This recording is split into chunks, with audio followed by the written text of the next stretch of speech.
In today's Final Touch, if you have vertigo, this place may not be for you. It's the world's biggest glass skywalk. Wow. Yikes.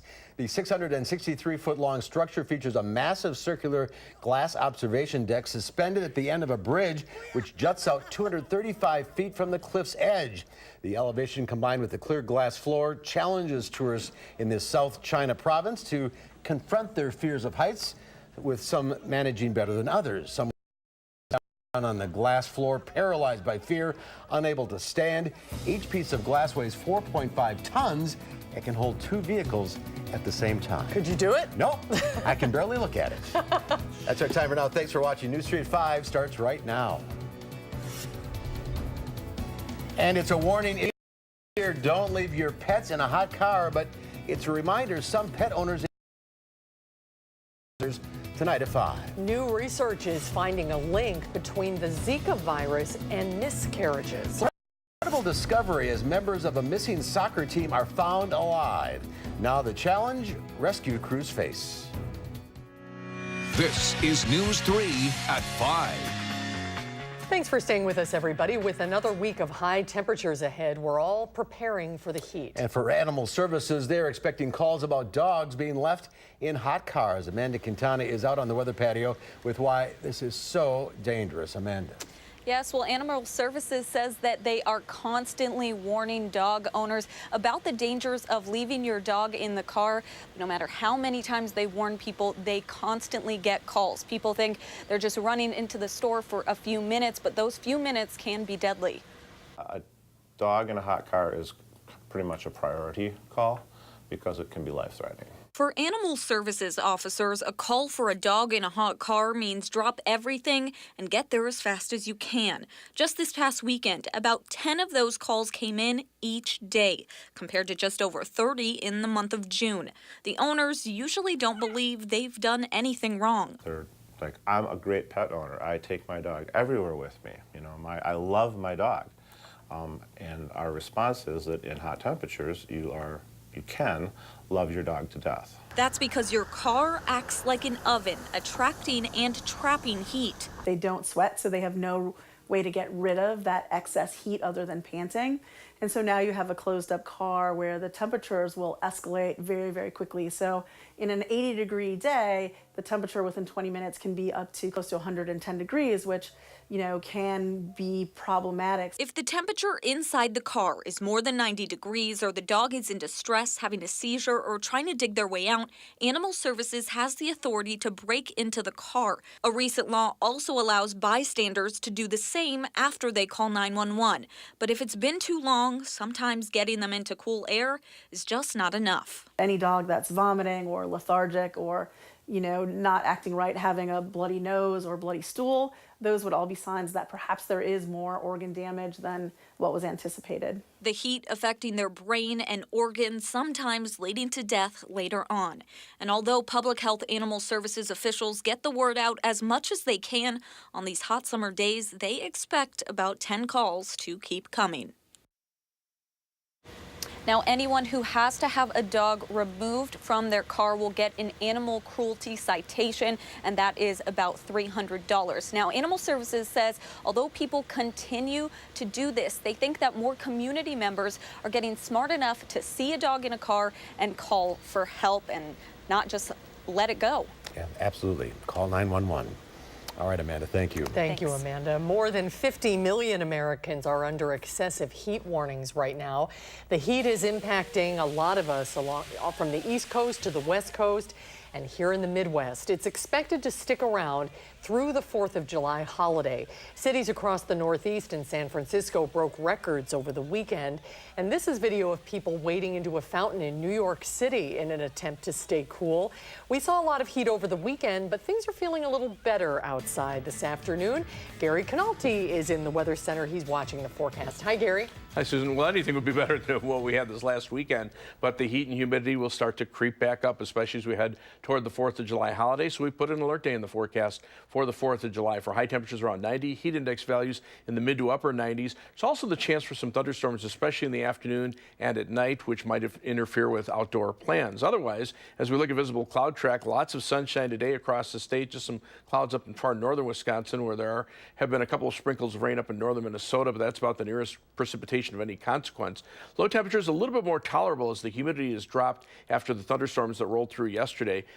Low temperature this morning in Madison, 59 degrees. Most areas upper 50s to the lower 60s, but temperatures have still climbed back up into the mid to upper 80s over southern Wisconsin. The difference, though, is that the dew point temperatures, which yesterday were in the upper 60s and low 70s ahead of the thunderstorms, now are in the low to mid 60s. Still humid, but not as bad as before. So heat index values right now are running between about 85 and 90 degrees.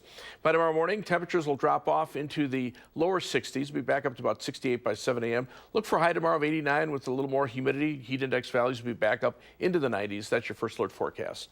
All right, thank you, Gary. And if your plans depend on the weather, a reminder, you can get our Channel 3000 weather and traffic app. It has a 12-hour and 10-day forecast and up-to-the-minute traffic information on the go. Download the app in the App Store, and it is free. A growing problem will keep swimmers out of the lakes this week. Year after year, blue-green algae takes over Madison lakes, and one UW-Madison professor says unless things change, the problem will only get worse. News 3's Madeline O'Neill reports from Lake Mendota. For those in Madison, algae in the lakes is nothing new. The sights and smells are familiar, but researchers say it doesn't have to be this way. These are some of the worst-looking algae blooms in Lake Mendota. UW agronomy professor Chris Kucharek says we've seen in decades. And the blue-green algae is toxic, closing beaches all over the Madison area so far this summer. Kucharek says it's hard to quantify if the magnitude of the algae is worse this year, but he and other researchers are now pinpointing what leads to bigger blooms in hopes of preventing them. He explains heavy rainfall that carries phosphorus responsible for algae growth from farmland into lakes, followed by hot temperatures, combined to create the perfect recipe for algae. Things could get worse, actually, before they get better in the coming decades, and a lot of this is attributed to a changing climate, an increased frequency and likelihood of those heavy rainfall events, as well as a decreasing land base upon which farmers have to spread manure. Suck the Muck, a project from Dane County, is cleaning up sludge full of phosphorus from 33 miles of streams leading into lakes, including Lake Mendota. Those with the Suck the Muck project plan to remove nearly 900,000 pounds of phosphorus to prevent algae blooms like this. Reporting in Madison, Madeline O'Neill for WISC News 3. And researchers emphasize the importance of working with farmers, helping them to find ways to reduce phosphorus runoffs into the lakes. You have a few more hours to apply for the state's child tax rebate. The rebate is $100 per child for kids under the age of 18 as of December 31st of last year. Democrats have accused Governor Walker of setting up the rebate and a 5-day sales tax holiday in August as nothing more than election year bribes. We'll have more information on how you can file a claim online on our website, channel3000.com. UW-Madison is in the midst of extensive research on how the Zika virus can multiply the risk of miscarriages and stillbirths. Researchers here teamed up with 6 national primate research centers all across the U.S. to combine the results of what they found in each of their studies. Our Jamie Perez spoke with the senior scientist on this today. She joins us from the newsroom with the details. Jamie. That's right. Well, the Zika virus is not a new virus, but the research being done is certainly showing that it could pose a far greater risk to pregnancies than previously reported. And after extensive research, scientists are finding out that of the 50 monkeys used in this study who were infected with the Zika virus, 26% ended in miscarriage or stillbirth. They also found that the earlier into the pregnancy they were infected, the more prone they were to something going wrong in that process. Unfortunately, many pregnant women who contract Zika don't even know that they have the virus. The only thing that you can really do in those cases is closely monitor the pregnancy. Sometimes we can recognize signs that something is going wrong during the pregnancy through ultrasounds. And really the best case scenario here is that a woman is going and receiving care during her pregnancy, and that we may be able to recognize something is happening at that time. And the research on this study is still ongoing as scientists try to piece together why the Zika virus affects the placenta so much during pregnancy. And Don Dudley also says that summertime is usually a time when people travel a lot, so contracting the virus is more likely if you or a partner are traveling internationally. So it's definitely something to be more aware of as you travel this summer and you are or are thinking about becoming pregnant. All right, Jamie Perez live in our newsroom. Thank you. Thank you, Jamie. President Trump is interviewing candidates for the Supreme Court. The president says he met with 4 potential justice candidates this morning. He's working to replace the spot vacated by retiring Justice Anthony Kennedy. The president is also talking with key senators looking for votes to support his replacement choice. Among them, Republican Senator Susan Collins, who is concerned about abortion rights. The president says he will not ask potential nominees about their views on this, but Democrats point out the president will have that information without having to ask. Candidate for this important position who would overturn Roe v. Wade would not be acceptable to me. He doesn't need to ask that question because those nominees on his list have already been screened by the Federalist Society and the Heritage Foundation and other outside groups. The president plans to meet with 2 or 3 more candidates and make a decision by the midterm elections. CBS News has learned D.C. Circuit Court Judge Brett Kavanaugh and Chicago Circuit Court Judge Amy Coney Barrett are currently the leading contenders. One of the children stabbed during a birthday party in Idaho has died. The 3-year-old girl who was stabbed at her own party died. She was among the 9 people attacked at the apartment complex in Boise that's home to many refugee families. 5 other children and 3 adults are recovering from their injuries. Some remain in critical condition. There'll be a vigil to honor the victims tonight. Police have arrested a man in connection to the stabbing. Co-workers are remembering 5 people killed during a shooting at a newspaper office last week. The Baltimore Sun Media Group held a moment of silence this afternoon at the same time of last week's shooting started. It happened at the group's Annapolis paper, the Capital Gazette. A memorial service was also held today for one of the 5 employees killed. Today, people gathered to remember 59-year-old Bob Hayusin, the assistant managing editor and a columnist for the paper. The alleged shooter is charged with 5 counts of first-degree murder and is being held without bail. Police believe the shooting targeted the paper. Rescue teams are trying to figure out the safest way to get a youth soccer team stuck in a cave in northern Thailand.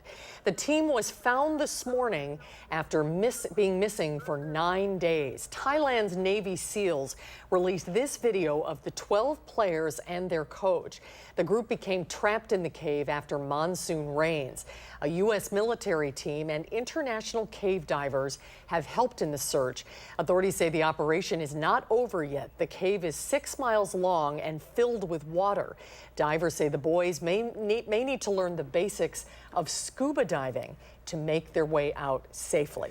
Soccer fans are celebrating in Russia today after the country's biggest World Cup win in decades.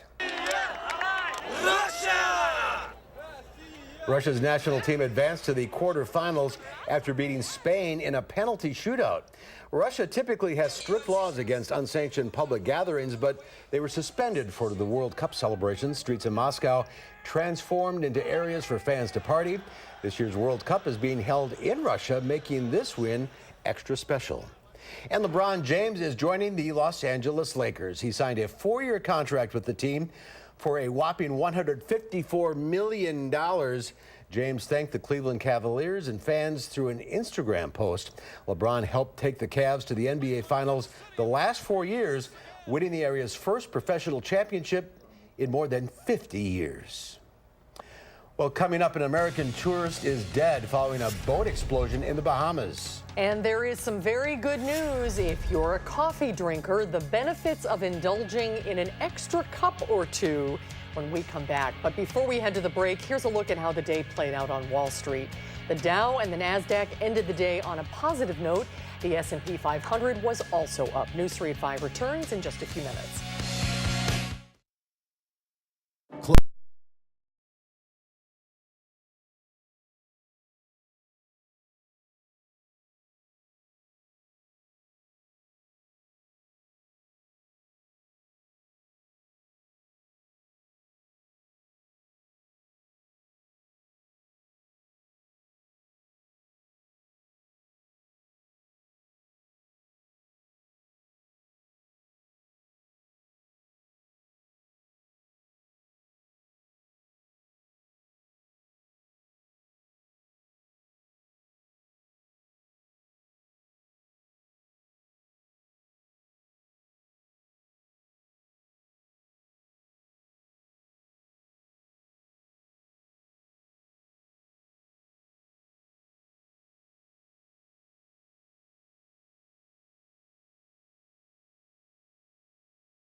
Police are investigating multiple shootings in Chicago over the weekend. Altogether, 23 people were shot, including 5 children under 15 years of age. 3 people died this weekend, including a 14-year-old boy. The teen was walking on a sidewalk around 3 o'clock Saturday morning, when someone in a passing car shot and killed him. 2 adult men were the others killed. They were over the weekend. There have been almost 1,400 shootings in Chicago this year. However, shootings and homicide remain down compared to 2016 and 2017, when the city saw back-to-back record years for violence. Witnesses say a boat explosion in the Bahamas looked like something out of a horror movie. 1 American woman died in Saturday's explosion. 9 other tourists and 2 crew members were on board. Some of those injured remain in critical condition. 4 American tourists have been flown to Florida by the U.S. Coast Guard. Police in the Bahamas are trying to figure out what caused the explosion. Actor Ben Stiller's latest role has him advocating on behalf of refugees. The United Nations has named him a Goodwill Ambassador. Stiller's best known for his roles in comedy films like Meet the Parents and Zoolander, but he has been a serious supporter of the agency since 2016. He has met with refugees in Germany, Jordan, and Guatemala. San Francisco is the first major city to offer a $15 minimum wage. 4 years ago, voters in San Francisco passed an initiative to raise the local minimum wage to $15 by July of 2018. They also voted to have city leaders adjust it every July, according to the Consumer Price Index's annual report. And other cities in the state are expected to follow. 2 years ago, California lawmakers approved a plan to increase the state's $10 minimum wage to $15 by 2022. Let's head out to the weather patio. It's July. Happy July, everybody. We ripped a page off the calendar over the weekend, and it's a holiday week. Gary's watching the weather. Hi, Gary. Hi. You know, we had some thunderstorms come through yesterday. That broke the heat and humidity a little bit, but it's going to be creeping back over the next couple of days before another chance of thunderstorms on Thursday. Probably gives us a little more relief as we head into next weekend, but looks like it'll be right behind that. So we have an alert day in the forecast for the 4th of July Wednesday for high temperatures up around 90. Of course, a holiday day, a lot of people planning outdoor stuffs, parades, that sort of thing. Heat index value in the 93 to 98 degree range, so that's going to be dangerously hot for some people. There also is a chance for some thunderstorms. Probably not severe, but enough to perhaps interfere with some outdoor activities, especially in the afternoon and evening. Now, as we take a look at future track temperatures, the prediction for tomorrow, we're back up to around 90 degrees here in Madison. Might be a little cooler near Lake Michigan. Notice Milwaukee at 80 degrees, but on Wednesday, the 4th of July, temperatures mid to upper 80s by 4 p.m. A lot of that will be dependent on whether or not thunderstorms occur. The storms are less likely just to our north and west, but then south and east of the Twin Cities, there might be some cooling up there where some storms occur, but you can see temperatures up mid-80s to the lower 90s. And then you look at the combination of heat and humidity. The heat index late tomorrow afternoon should be in the lower 90s. Even late tomorrow night and into early on Wednesday morning, heat index values in the mid-70s to the lower 80s. And then by Wednesday afternoon, we're looking at heat index values in the mid to upper 90s here, perhaps triple-digit heat index values closer to La Crosse. Doppler track things pretty quiet right now. There are some light showers in northern Minnesota. Our next chance of thunderstorms will be late in the day on Wednesday. Severe weather outlook for Wednesday does show a risk of severe thunderstorms to our north and west, mainly across northwestern Wisconsin. That would be more likely later Wednesday night. Storms that develop Wednesday afternoon, Wednesday evening will actually kind of creep up out of Illinois through southeastern Wisconsin. So there might be a little higher chance of rain south and east of Madison and a little less chance of rain during the day north and west of Madison. Live view from the Queen Bee Radio Skycam in Platteville. Sunny skies there and temperatures are on the warm side. Again, the humidity not as bad as it was the last couple of days. There's the WISC Skycam showing sunny skies looking out toward the southwest, and the Edgewater Skycam downtown Madison. Busy day on the southern end of Lake Mendota. As we check out our almanac, our high today so far 84 after starting out at a little more comfortable 59, and right now we're at 84. Winds out of the south-southwest at 7. Heat index only at 85 as the dew point temperatures are in the lower 60s. Current temperatures are in the 80s statewide, a little cooler near Lake Michigan, and then up in northern Minnesota where there have been some showers. But otherwise, things pretty quiet around here for the time being. The jet stream continues to push back toward the north, so that will allow the heat to start building over the next couple of days. There's a warm front through Nebraska and Kansas. On the other side of that warm front, temperatures are in the 90s. So once that moves to the north and east, we'll be back up to around 90 by Wednesday. So our forecast calls for a low of 63 tonight, mostly clear and mild. For tomorrow, back up to 89, a little more humidity, heat index values in the 92 to 97 degree range. On future track, look for quiet conditions overnight, low temperatures dropping into the lower 60s. Then we're back up in the mid to upper 80s for tomorrow, low 70s for tomorrow night. And then by Wednesday, the 4th of July afternoon, you can see a few pop-up showers and thunderstorms. Not everybody will see them, but high temperatures will be in the mid 80s to around 90 degrees. The 7 to 10 day forecast, precipitation potential generally about a third to a half inch of rain when it does occur. But otherwise, the 7 to 10 day forecast does call for temperatures that will be more likely in the mid to low 80s as we head toward the end of next week, and then creep back up into the mid to upper 80s as we head into the following week. Live view from the Department of Transportation camera on the Beltline at Rimrock Road. Traffic moving a little more freely than it would on normal Monday. Still some delays westbound on US 12 in the area just to the west of Stoughton Road. About a 21-minute commute on the Beltline from University Avenue to the interstate, 17 minutes going back in the westbound direction. About a half-hour commute from the Beltline to Janesville on I-3990, 20 minutes out to Sauk City on US 12, and 16 minutes to Sun Prairie on East Washington Avenue. That's your first alert traffic. I think a lot of people are taking this whole week off. Yeah. Yeah, I think the traffic will be spread out a little bit more, so hopefully that will eliminate the big pushes right before and after the holiday. Everybody's already up north. That's right. Wednesday holiday, but it's the whole week. Okay. Shots. All right, Gary, thank you. Thank you, Gary. When we come back, forget about an apple a day. How about some coffee? It turns out coffee may be a key in leading a longer, healthier life. The new research when we come back. News 3.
Well, drinking more coffee may lower your risk of death. Doctors say new research shows the benefits of adding coffee to your diet. Danielle Nottingham explains. Andrew Smet not only serves coffee, he drinks it almost every day. I'd say within a day, probably about 2 24-ounce cup-sized coffee and maybe about 8 ounces of hot coffee. Coffee drinkers like Andrew may see benefits from consuming a lot of Java. A new study published in JAMA Internal Medicine suggests drinking large amounts may help you live longer. Researchers in the United Kingdom observed 500,000 adults who consumed ground, instant, and decaffeinated coffee for more than 10 years. They found people who drank at least 8 cups of coffee a day had a lower risk of some cancers and heart and lung disease. Unless your physician has a reason for telling you otherwise, just do what you've been doing. Cardiologist Dr. Daniel Eisenberg of Providence St. Joseph Medical Center says there isn't enough clinical information in the study to change your coffee drinking habits just yet. Doesn't even really explain why or how. Well, you don't know whether it's the caffeine, whether the things people put in the coffee. So it didn't drill down that much. The study does come with a warning. The data is based only on observation and does not prove a direct cause-effect link. Still, Andrew says it's good news for him. That kind of makes me worry less about, things like heart issues down the road. And he will stick to his daily routine. Danielle Nottingham, CBS News, Burbank, California. Interesting, the results did not vary significantly by factors including age, sex, or previous history of heart disease or cancer. So now you have Cheers. permission. I can have my 5 cups a day. We'll have another check of your holiday forecast when News 3 at 5 returns. Oh, is that a pretty... So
A little break, not much, and the heat's returning. Yeah, temperatures mid-80s today. There you go. Well, it's an improvement. But take a look at the next 7 days. We're back up close to 90 the next couple of days with more humidity. Alert day for the 4th of July for high heat, humidity, maybe some afternoon thunderstorms. Temperatures a little cooler for the end of the week, but back up into the mid to upper 80s next week. All right, thank you, Gary. Have a good afternoon, everybody. See you back here for News 3 at 6.